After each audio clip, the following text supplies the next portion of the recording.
يا لغتي عربية حسبي بأنك منطقي وبياني عربية قلبي وروحي. السلام علیکم ورحمۃ اللہ وبرکاتہ. امید کرتا ہوں کہ آپ سب خیر وعافیت سے ہوں گے اور آپ کے اسباق چل رہے ہوں گے. پچھلے سبق میں ہم نے کچھ تدریبات اور مشقیں ذکر کی تھیں جو افعال ہم نے پہلے پڑھے تھے. تو آج کے سبق میں بھی جو سبق نمبر 20 ہے، الکتاب الاساسی، جو ام القرا مکہ مکرمہ کی یونیورسٹی کا نصاب ہے، وہ ان دنوں ہم پڑھ رہے ہیں اس کورس کے اندر. تو اس کا سبق نمبر 20 ہے اور آج کے سبق میں بھی انتہائی اہم مشقیں ہم ذکر کریں گے اور تدریبات ذکر کریں گے. عربی زبان میں مشق کو تدریب کہا جاتا ہے. تو آئیے، آپ کے سامنے یہ تدریب الثالث ہے. اس کا مطلب ہے تیسری مشق. یجری کا مطلب ہے وہ دوڑتا ہے. یجلسو، یہ سارے افعال آپ نے پیچھے پڑھے ہیں، ذرا تھوڑا سا اس کو دہرا لیں. چونکہ اصول یہ ہوتا ہے کہ جب بار بار چیز ہمارے سامنے آتی ہے تو وہ ذہن میں راسخ ہو جاتی ہے، پختہ ہو جاتی ہے. اور اس کی مثال بہت واضح ہے. جب ہم عام طور پر راستے کے اندر چلتے ہیں تو ایک سائن بورڈ یا ایک لکھی ہوئی عبارت یا لکھا ہوا شعر ہمارے سامنے جب آتا ہے تو ایک بار آیا، پھر دوسری بار آیا، پھر تیسری بار آیا، پھر چوتھی بار آیا، تو ہمارے ذہن کے اندر پختہ ہو جاتا ہے، پکا ہو جاتا ہے. تو اسی طرح اس کتاب کا اسلوب بھی یہی ہے کہ ایک لفظ کو، ایک فعل کو بار بار ذکر کرتے ہیں تاکہ وہ ذہن کے اندر راسخ ہو جائے. تو اس کے بعد ہے یجلسو. یجلسو کا مطلب ہے وہ بیٹھتا ہے. یجری کا مطلب ہے وہ دوڑتا ہے. یجلسو کا مطلب ہے وہ بیٹھتا ہے. یخرجو کا مطلب ہے وہ نکلتا ہے. اب وہی دو فارمولے جو میں نے آپ کو ذکر کیے تھے آج پھر دہرا دیتا ہوں کہ یہ والی جو یا ہے، یہ جو آپ کے سامنے یا آ رہی ہے، یجری کی یا، اس کو تا سے بدلنے سے آپ بن جاتے ہیں. مطلب یا کی بجائے تا لگا دیں گے تو تجری ہو جائے گا. اس کا مطلب یہ ہوگا کہ آپ دوڑتے ہیں. اور یجلسو کی بجائے تجلسو ہونے سے آپ بیٹھتے ہیں. تو اس طرح ہر ایک کے ساتھ تا لگا دیں، تجری، تجلسو، تخرجو. اور تیسرا فارمولہ میں نے دوسرا آپ کے سامنے ذکر یہ کیا تھا کہ یہاں پر جو ہے وہ یا کی بجائے ہم حمزہ لگا دیں گے تو یجری سے اجری ہو جائے گا. اجری، میں دوڑتا ہوں، تو حمزہ لگانے سے میری طرف اس کا اشارہ ہو جائے گا کہ میں دوڑتا ہوں. یجلسو سے اجلسو، میں بیٹھتا ہوں. یجری سے اجری، میں دوڑتا ہوں. یجلسو، وہ اسی طرح. اخرجو، میں نکلتا ہوں. اس کے بعد آگے عبارت ہے یرکعو. اس کا مطلب ہے وہ رکوع کرتا ہے. یشربو، وہ پیتا ہے. یکبرو، وہ تکبیر کہتا ہے. یرکعو، وہ رکوع کرتا ہے. یبکی، وہ روتا ہے. جو میں نے آپ کے سامنے اوپر یا کو ایک مرتبہ میں تا کرنا ہے اور ایک مرتبہ میں اس کو حمزہ سے بدلنا ہے، تو اس طرح یہاں پر بھی کریں. یرکعو سے ترکعو، یہ سارے تا لگا دیں گے تو اس کا مطلب ہوگا آپ پانی پیتے ہو، آپ تکبیر کہتے ہو، آپ رکوع کرتے ہو، آپ روتے ہو. اور اگر اس یا کی بجائے ہم یہاں پر حمزہ لگا دیں گے تو اس کا مطلب ہوگا میں رکوع کرتا ہوں اور میں پیتا ہوں. ارکعو، اشربو، اکبرو، ارکعو اور ابکی. تو اس کا مطلب یعنی ان تین فارمولوں کے ساتھ جو ہے وہ آپ کے کافی سارے صیغے جو ہے وہ حل ہو جاتے ہیں.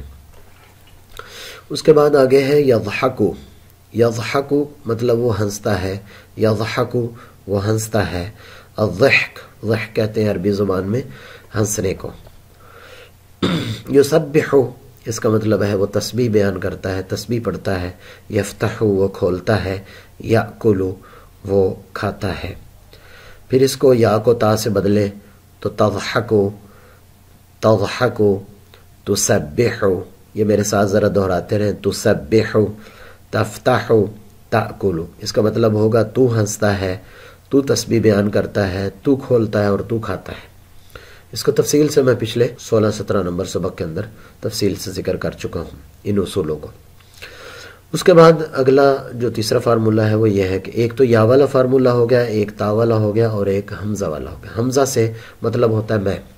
اضحکو، میں ہنستا ہوں، اضحک میں ہنستا ہوں، اسبح یا کی جگہ پر ہم نے حمزہ لگانا ہے، افتح اور آکل، تو اس کا مطلب میں یعنی متکلم کی طرف اس کا اشارہ ہوتا چلا جائے گا۔ اس کے بعد ہے یغلق، یغلق کا مطلب ہوتا ہے بند کرنا، اغلق یغلق کا مطلب ہے بند کرنا، وہ بند کرتا ہے یغلق، اور یقف وہ کھڑا ہوتا ہے، یقرأ وہ پڑھتا ہے، یتوضأ وہ وضو کرتا ہے، یغلق وہ بند کرتا ہے۔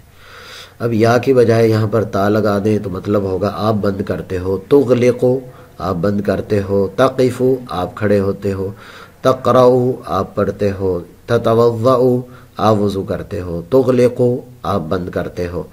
اور اسی طرح یہ یا کی بجائے یہاں پر جو ہے وہ حمزہ لگا دیں، اغلق اور اقف اور اقرأ، اتوضأ اور اغلق، تو اس ترتیب کے ساتھ جو ہے وہ ان کو دہرانا جو ہے وہ انتہائی فائدہ مند ہوتا ہے۔ التدریب الرابع ہے، یہاں پر جو ہے وہ تقریباً کچھ الفاظ کی مشق کروا رہے ہیں۔ زا اور زال کے درمیان میں فرق ہے۔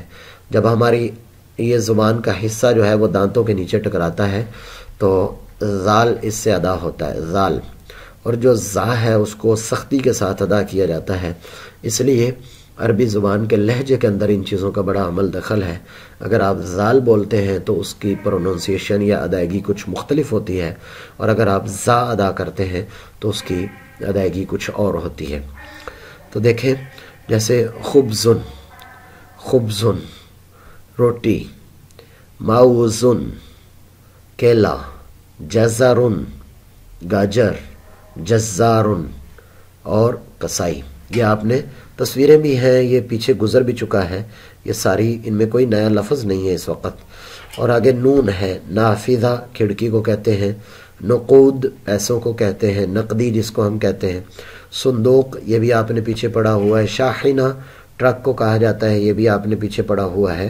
تو اس ترتیب کے ساتھ اب خا کا اس کا مطلب ہے، یہ آپ کے سامنے ایک نقشہ بنا ہوا ہے، اور نقشے کو عربی زبان میں خریطۃن کہتے ہیں، خریطہ، یہ بھی آپ پڑھ چکے ہیں۔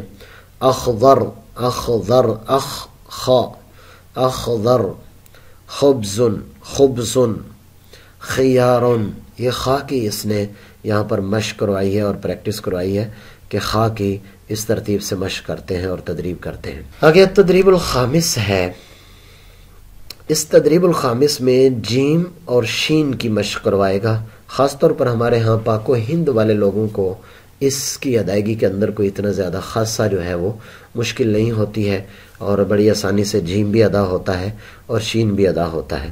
بدقسمتی سے ہمیں یہ کہنا پڑتا ہے کہ مصر والے جو ہمارے عربی حضرات ہیں تو وہ جیم کی ادائیگی کو گاف کی طرف انہوں نے موڑ دیا ہوا ہے، اور وہ گاف کے ذریعے سے اس کو پڑھتے ہیں، حالانکہ جیم کو جیم ہی کہنا چاہیے۔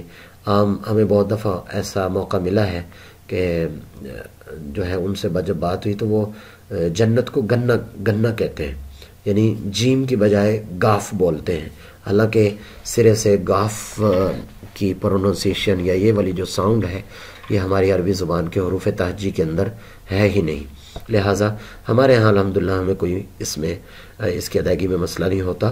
بس ایک مرتبہ اس کو پڑھتے رہیں، جدید، شدید، جمال، شمال، الجہر، الشہر، عرج، عرش، جد یا جدہ، شد، جرا، شرا، حجر اور حشر۔